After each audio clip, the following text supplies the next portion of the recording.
Virtual classrooms, remote learning, distance learning are not distant anymore. We are living all these three things together.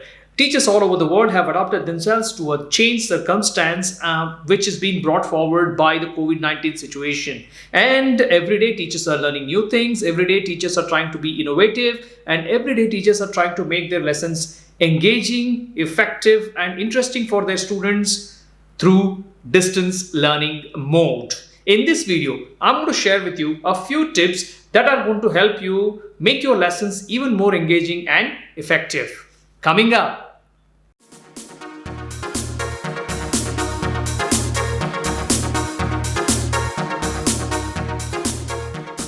What is going on? My name is Ramesh. Welcome to another video on Mudgal's Musings, a channel dedicated to increasing your productivity. If this happens to be your first time here, consider subscribing because I keep posting one interesting video every single week to help you increase your productivity. And don't forget to hit that bell button so that you don't miss out anything exciting on this channel and you get notified every time I upload a new video. So the first step in this video today is classroomscreen.com. So as a teacher, you must have already started making use of live sessions and live classrooms session with your students. Now, one of the best ways of actually making your lessons even more engaging and effective is actually using the some kind of a third-party tool like classroomscreen.com. So it's got lots of options for you where you can choose your language, you can change your background, you can choose any of those backgrounds, or maybe even you get an opportunity of actually uploading your images. Then there is something called the random name, sound level is also there, QR code generators would be there. Drawing, you can actually start drawing over here. So let's just pick one of these as a background. So the background is going to change and then drawing option will be there. So when you click on drawing, so you get to choose the whiteboard and then you can keep drawing anything you want. And then there are some traffic lights and works key mode. So clock also, you can probably put up a clock. So lots of beautiful widgets are available which you can use, which are going to be very, very handy for you as a teacher when you are delivering your online lesson. The second thing that you want to use in your classrooms when you're interacting with your students is quizzing app. So I've already put up a video on free quizzing apps available. You might want to check on that card over there. In fact, if you just Google free quizzing apps for teachers, you will probably get lots of options for you to choose from. So some of them simple things are Kahoot is a very interesting one, free to some extent. And the paid version has, of course, got lot more features, but the free version should also do the trick.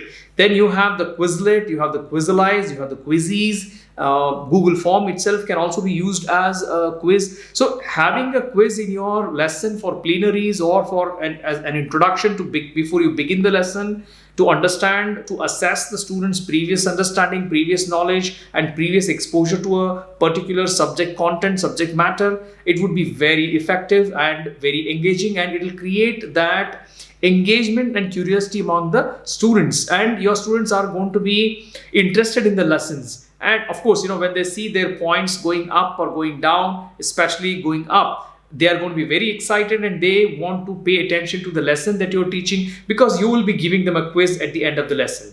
The third thing that you must definitely think about as a teacher is to use a collaborative tool, a tool that will allow your students to engage with each other, a tool that will allow your students to work on a common platform on any given task. So let's take the example of, let's say, World War II, and you're teaching World War II to your students and you want them to kind of elaborate and deliberate on the causes for the World War.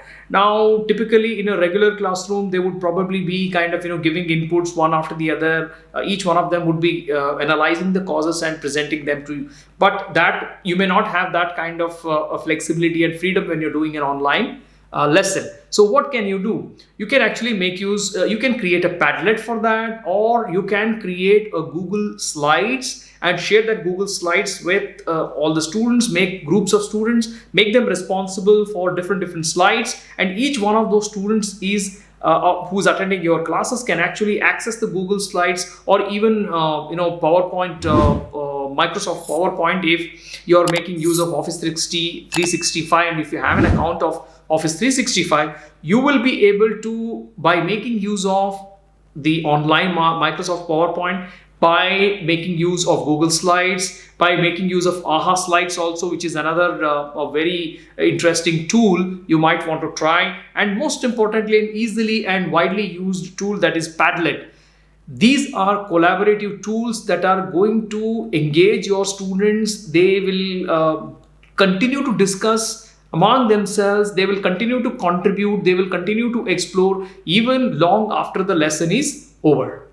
Your lessons are going to be so much more engaging and effective when you make use of online games and online learning games available for your students. Now, how do you do that? All that you need to do is simply do a Google search, type free online games for students. It'll throw you lots of options to you. You need to sift through these options and make your judgment in terms of what is the most suitable one for you, for your subject, and for the age group of students that you are teaching. So let's say you start the lesson by introduction. You introduce the concept. We're talking about, let's say, 2-digit multiplication here. Let's say for students who are about 8 years, let's say 8 years old students who are in the primary grades. So when you have introduced, maybe you use the PowerPoint presentation or you use some image already, and you began the lesson, you introduce the concept. Now comes the stage where the students have to start doing it on their own. Before they start doing solving sums, and before they start doing these sums in their notebook or on a piece of paper, it would be a good idea, especially when the learning is happening through distance learning mode, to make the students do some activities on the screen, on making use of the tablet, or making use of the device which they are using. It could be a smartphone, it could be a tablet, it could be the laptop. So, one such example which I can think of is the discoverykids.com. Then you have the PBC Kids, we have the Nat Geo Kids, and then we have the bbc.com, BBC Kids. So a variety of websites are there on the internet which are offering free learning games for students. And as a teacher, when you make use of these games effectively in a moderate manner, I'm sure your lessons are going to be super hit. That's all on Mudgal's Musings this week. Thanks for watching this video. Like it if you like it, and do share the video among your friends and acquaintances, just in case they might also be interested in watching videos like this. And the question of the day: what resources are you using as a teacher which have helped you become a very, very effective in your online lesson delivery? Do mention them in the comment section below. Till I see you next time, have a wonderful time ahead. Do stay healthy, stay at home, and stay protected.